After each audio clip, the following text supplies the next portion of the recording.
And now for something completely different. It's time to go sightseeing until we find a tidally locked world. Planet or moon, doesn't matter. And there we will begin the process of establishing the most elaborate outpost world we have yet built in this series. Hello Legion, this is Hadrian. Thank you for being here. Let's play some more Dyson Sphere Program in our Alpha Andromedae series. So why, oh why, you may ask, am I interested in setting up an elaborate outpost? Why, oh why, should I be interested in... You know what, before I leave, there is actually something I should double check. Why are we doing this? Why are we looking for a tidally locked planet? Well, it's time to start harvesting photons. And in order to harvest photons, we need a Dyson swarm. And in order to harvest photons efficiently, we need a Dyson swarm that is more powerful than the mainly decorative one that we have running here in the Andromeda system. So, or the Alpha Andromeda system, if you want to be specific about it. But in order to really get this going correctly, let's go ahead and get some ray receivers built as well. Yeah, probably a good idea. Where am I going? Where am I going? We need steel. Ergo, I'm going to go all the way the heck over here. Oh my god, this is one of the widest bases I've ever built. Easily. A lot of east to west construction. Not even intentionally, it's just the way that it's kind of... the way that it's happened. Ooh, interesting. Steel is actually somewhat... I'm guessing it's all being flown over there? Fascinating. I mean, I've got plenty of iron. It's just not being converted very rapidly into steel. Okay. Well, I'm not going to worry too much about that. Let's go ahead and get ray receivers built. Just kidding, what do I not have?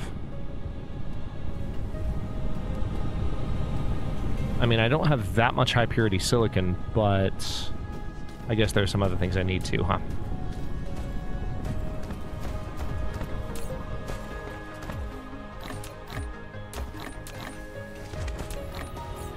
Ideally, I would be making these.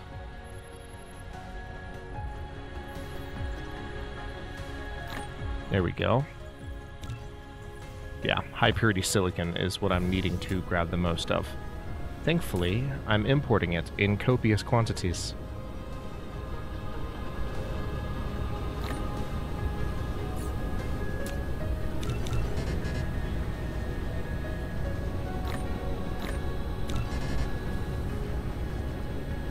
So we'll have to play this game a little bit, where I just grab enough of the things that I need to make the ray receivers. And I just need a decent number of these. Seems like we're already in pretty good shape. But I can do even better than that. So what is a tidally locked planet? While I'm getting these constructed, we can talk about this a little bit. So, if you're not familiar with the phrase tidal locking, our moon, the actual moon, is tidally locked. What it means when a celestial body is tidally locked is that if it's orbiting a parent body, it is rotating at the same speed at which it is revolving. Which is why, by the way, we only ever see... Because if you think about this for a minute, you have the moon going around the Earth, and yet we only ever see one exact side of the moon. Even though we know the moon is both going around the Earth and spinning on its axis, we never actually see the moon spinning. Why? Well, because it's spinning at the same speed that it's going around us, so we only ever see, no matter where we are on the planet, we only ever see that side of the moon, which is really fascinating. Has to do with how the moon formed. So a tidally locked moon, or planet, in this game, will have the same property. The property of always facing its parent body in exactly the correct orientation, or exactly the same orientation, not necessarily correct orientation. And that's very, very, very handy for the purposes of building ray receivers, which will collect light from something built around the sun, like a Dyson swarm or a Dyson sphere. Because the ray receivers, remember, they function more efficiently the longer they operate, which is why I have several ray receivers built at the poles, the north and south pole of this particular planet.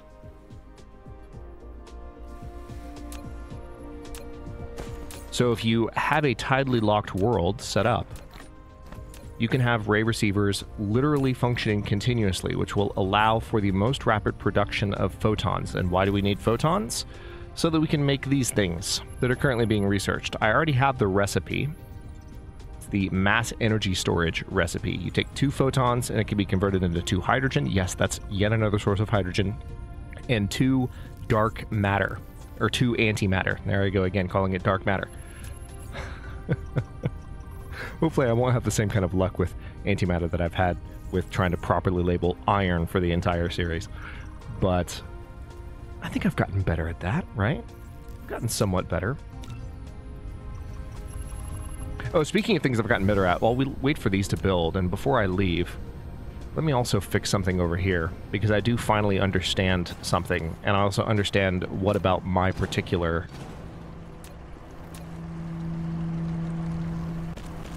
assumptions with regard to this stuff has been incorrect.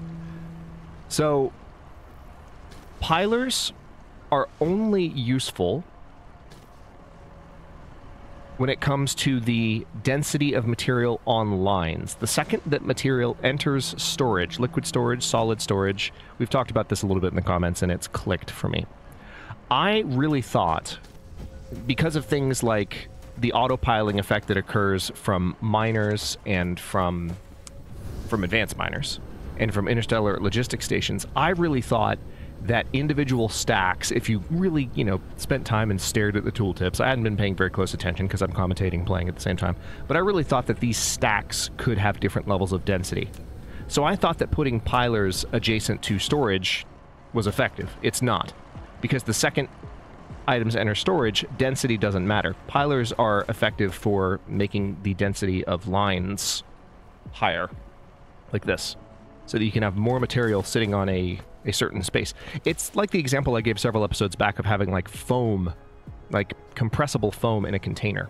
You can push more of a soft foam into a container, and that's a demonstration of increasing density.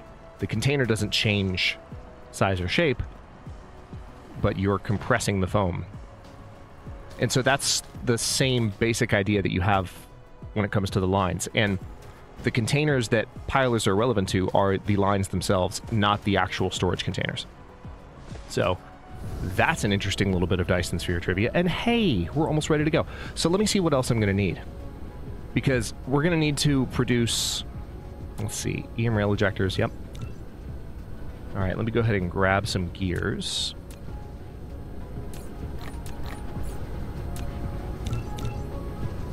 Nice. So it looks like I mostly have what I need here. Perfect.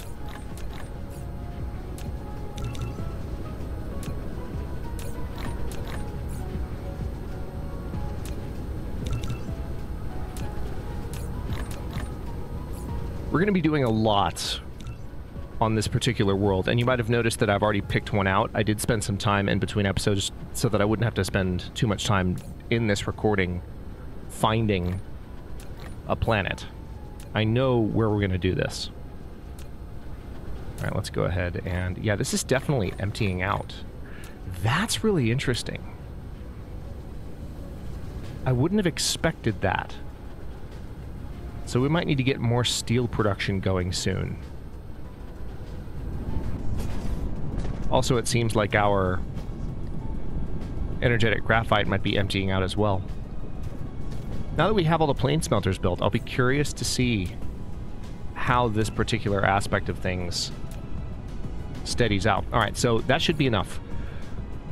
All right, so I'm going to have ray receivers. I'm going to have EM rail ejectors. I have everything I need to build the stuff. I think I'm good. Famous last words, maybe, but I think I'm good. Tell you what, let's go ahead and put some of this stuff back in storage. Also, yeah, I'm carrying a lot of things that I don't need to lug around necessarily.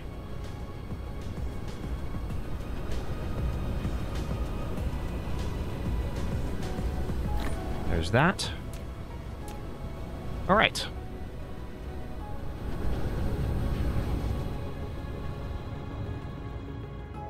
So the world that I've picked out is a particularly exciting one for reasons you're about to see. It's only about 8 light years away in the Alrami system, which we haven't visited yet. And it is on a type of planet. I almost hate to have this foreknowledge of where we're going, but the reason is that when I was looking around, there are a couple of different tidally locked worlds. One is in this Alrami system, which is a fairly benign system name. The other tidally locked planet is in a system called Iota Piscium, or Piscium, neither of which is a particularly comforting pronunciation. So I just chose to go with the Alrami system because I feel less juvenile when I have to pronounce the thing. All right, so is this the hurricane? No, it's not. I think it's Alrami 2. Yes, tidal locking, perpetual day and night. Let's hop over to Alrami 2. Shazam. So this is a hurricane stone forest planet, which means, hang on, first things first, let's go ahead and, I don't mind about the label, I just need the line gone. Check this out, 160% wind energy ratio here, okay? So that's the first thing, and we are definitely going to have wind power here, and I'm going to set it up on the poles.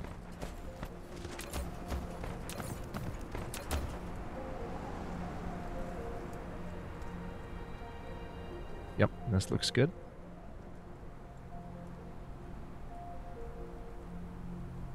Interesting. How close to the poles do I want it is the question. Ooh, new soundtrack? I don't know that I've heard this. Actually, yeah, that looks perfect. Here's what I'll do. I'm going to do 2 rows around the pole. The North and South Pole. I'll place these and then run around and get them built.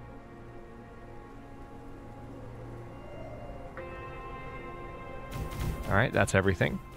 So let's look at this precisely. Okay, I can remember that. It's the first one from the pole where there are 2. Okay, nice. We have controlled annihilation researched. Yeah. Alright, so there's going to be a little bit of interference, unsurprisingly. Dyson Sphere Program soundtrack continuing to amaze. I might go quiet for a moment just while I listen to this, which will surprise no one, I know.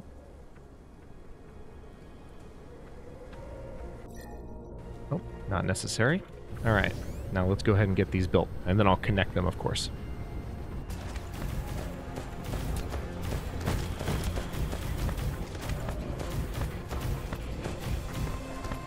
We'll eventually not have to rely on wind power here, but this is one of the beautiful things about Hurricane Stone Forest planets is that when you set up proper wind power here,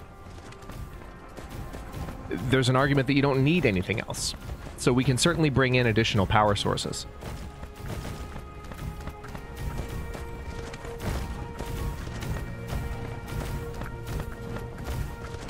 All right, so there's that.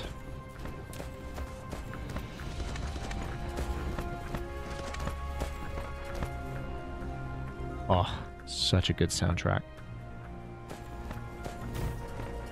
It's absurdly good. Alright, so this is the South Pole. And we might actually have exports set up on both. But for now, here's what I want to do. I'm going to go to the dark side of this planet. Notice it's tidally locked. Check this out. We're standing at the pole, just facing the sun. Nothing is happening. We're going around the sun, but it's tidally locked. It's like our moon. So imagine standing on the face of the moon and staring at the Earth. You would always be staring. You wouldn't see the same side of Earth. It's a little bit different, but like you would always be able to look at the Earth from the bright side of the moon. And the dark side, well, the bright side of the moon is the wrong way to say it, because the moon does obviously get lit on different sides. It's not that there's always one bright side and one dark side, but we only ever see one side lit. So because this body is tidally locked, going around a star, this particular side is always facing the star. It's a little bit different when you have a tidally locked moon, because the light source is not what it's tidally locked to, so you can have different sides of it locked, but the people on the surface of the parent body of the moon only see the side that's tidally locked. Anyway, that's a lot of detail. Here's what I'm going to do. I'm going to take this... Oh yeah, I wanted to go to the dark side of the planet, didn't I? So let's go here. Tell you what, for now, I'll just build one of those on the pole itself. Build one of those there. Perfect. And we're just going to go around the back side of the planet like this.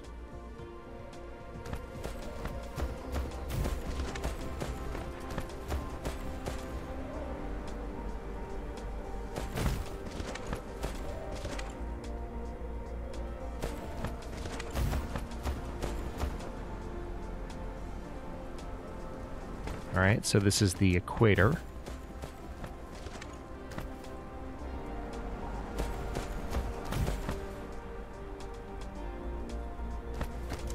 Managing to space these out pretty neatly so far.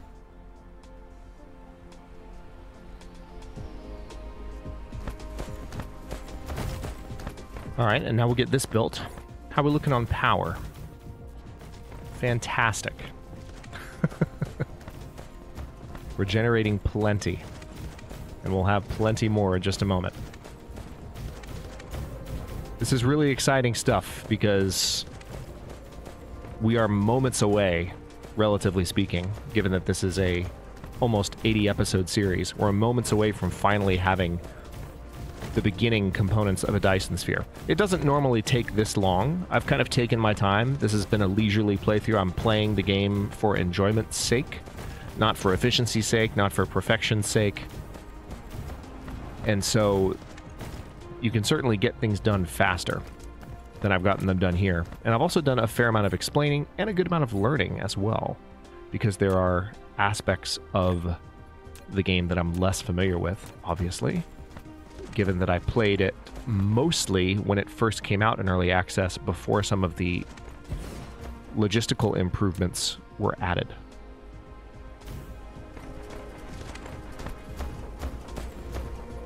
Alright, so now... Where do I have those? That's right, they're on the dark side.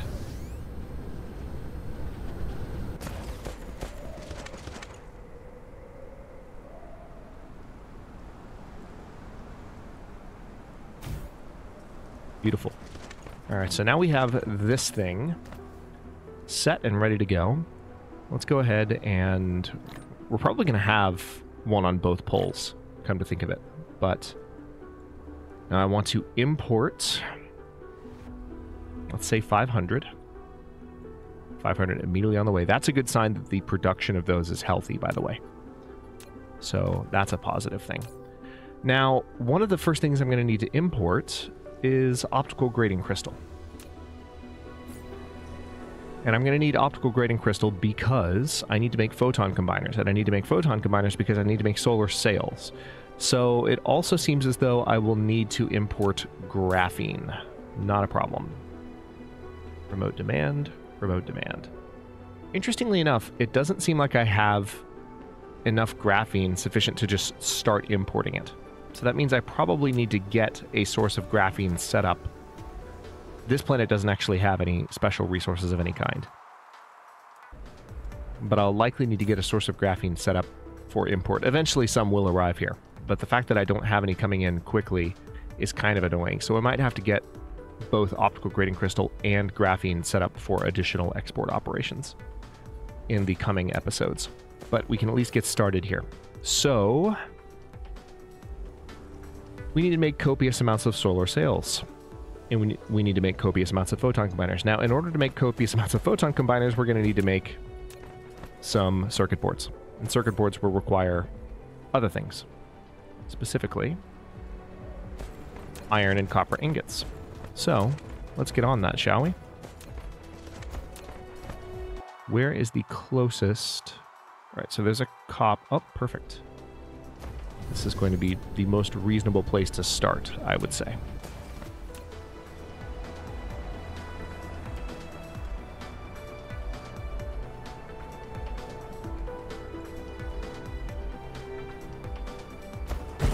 There's that.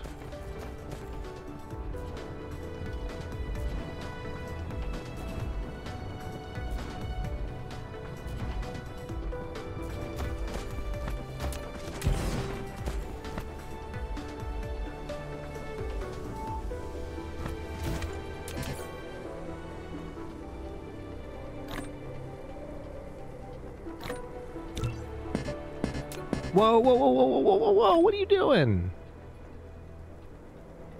Oh, I see what happened.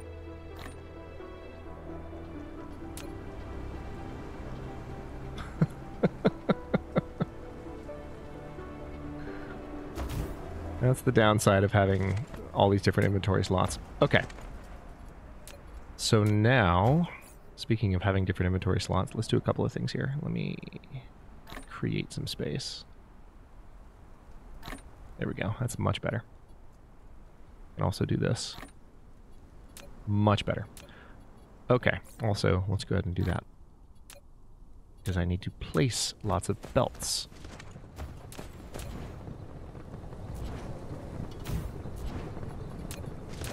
Alright, now what we're going to do is have some copper coming down here.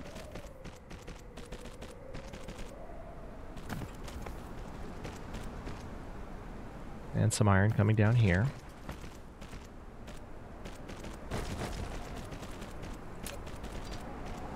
Although I'll have it slightly placed differently so as to not create too much line gore or spaghetti gore. Can we call it that? No, let's not call it that. Let's not call it that. But, alright, so now I just want it going this way. Beautiful. Now remember that we also have our new friends with us. Plane smelters. So, a couple things I can do here. I can probably just have these all side by side. 2, 3, 4, 5. Yeah, let's just do 10. And I'm going to have some pulling from the copper line. And then some pulling from the iron line.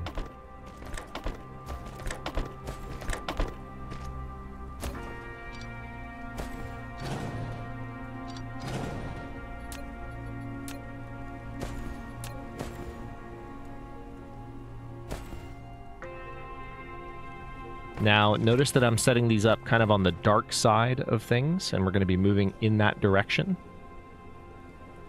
There is a method to that madness.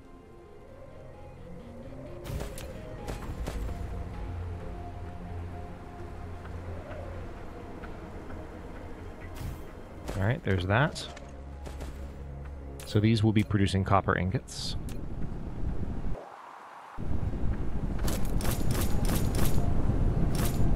And these will be producing iron ingots.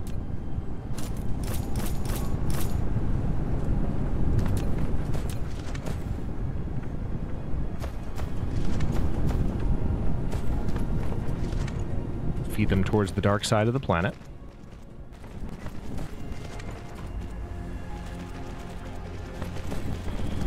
Now, the way I'm building this is probably the most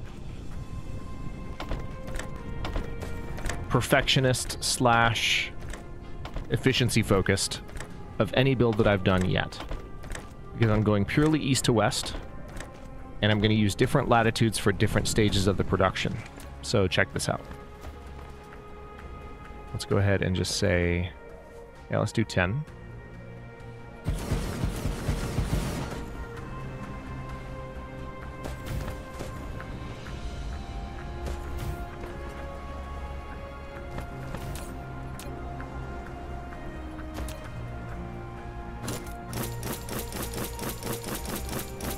Perfect.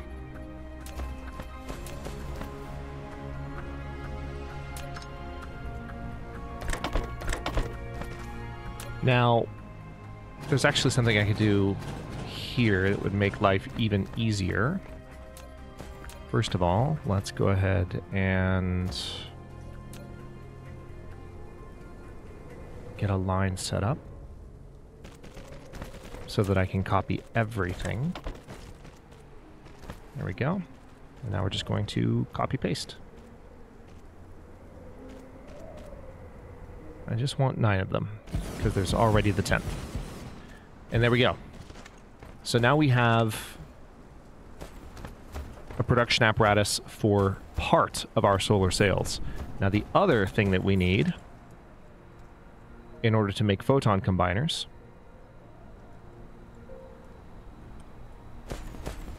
is we need those crystals. So we can bring those down from import. Also, do we have graphene yet? We do not have graphene. That's very interesting. So I'm going to need to take a look at my graphene situation on Alpha Andromeda 2, because I feel like I probably have plenty of graphene, but I might not have it set up in such a way that it's being sent to export, which could actually be hindering hydrogen production on that planet as well, now that I'm thinking about it. So that's very interesting. All right, I'm going to bring... Yeah, this is perfect. I'm going to bring these straight down this way.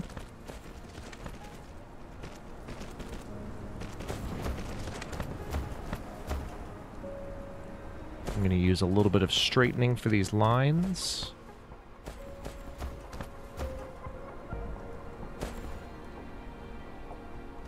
All right, it's out of building range at the moment, but it's about to not be. There we go.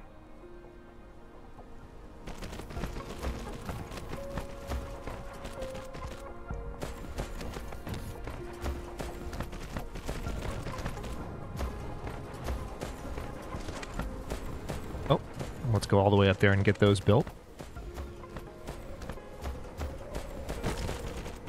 Yeah, the graphene situation should be pretty easily resolved. I'm honestly surprised I don't have more spare graphene to output. Also, look, we've almost completely finished the artificial star research. Holy crap. That's a bunch of tech that I had just finished queuing up at the beginning of the previous episode, and it's already, like, ready. I love it. Okay, so... yeah, I see where it needs to go. It needs to go down here.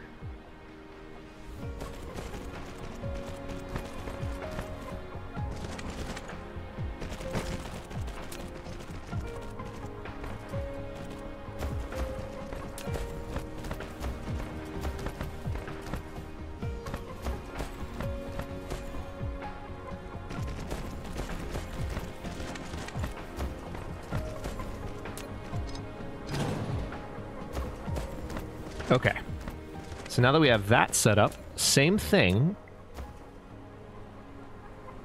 I'm going to place 3, 4, 5. Let's go ahead and just go out to 10. Same as before. Let's space them like so. Artificial star research is complete. That's fantastic. We will be able to take advantage of that soon-ish. But for right now, still just working on basics. And actually, yeah, exact same thing as before. I'm going to just set up one of these properly.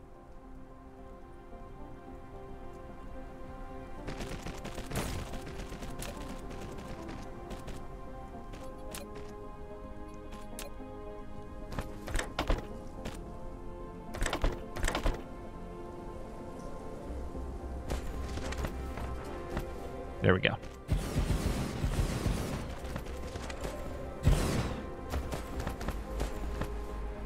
All right, so now photon combiners are being properly made. Now I need to figure out the graphene situation. So we're at the 30-minute mark for this episode. That's a good stopping point. I'm going to go ahead and head back to Alpha Andromeda 2 so that I can figure out what's going on with my graphene. In the next episode, we'll get that figured out. We'll come back to Alrami 3, or Alrami 2, rather, and begin producing solar sails. And once those are produced, I can very quickly have... It's going to be a much more rapid establishment of a Dyson swarm here around this star. Not only because we will have more EM rail ejectors ready to go, but because it's tidally locked. All of them will be able to continuously fire. And so this is going to be a really, really bright and potent Dyson swarm compared to what we have in Alpha Andromeda. Look at all the transports moving, by the way. We have so much stuff going back and forth so prolifically already, and we're just getting started. We don't even have a Dyson Sphere built anywhere yet. No Dyson frames, no Dyson rings, no Dyson anything. No vacuum cleaners. Sorry. But I'm going to head back to Alpha Andromeda, and then we'll figure out what's going on with graphene and proceed from there. Thank you so much for watching. If you enjoyed this one, don't forget to like the video and subscribe to follow along. If it's not your first time or even your second, look for the join button to access unique emotes, badges, and other perks. New episodes are coming out every day at noon U.S. Eastern Time, and comments are always welcome. Let me know what you think, and I will see you next time.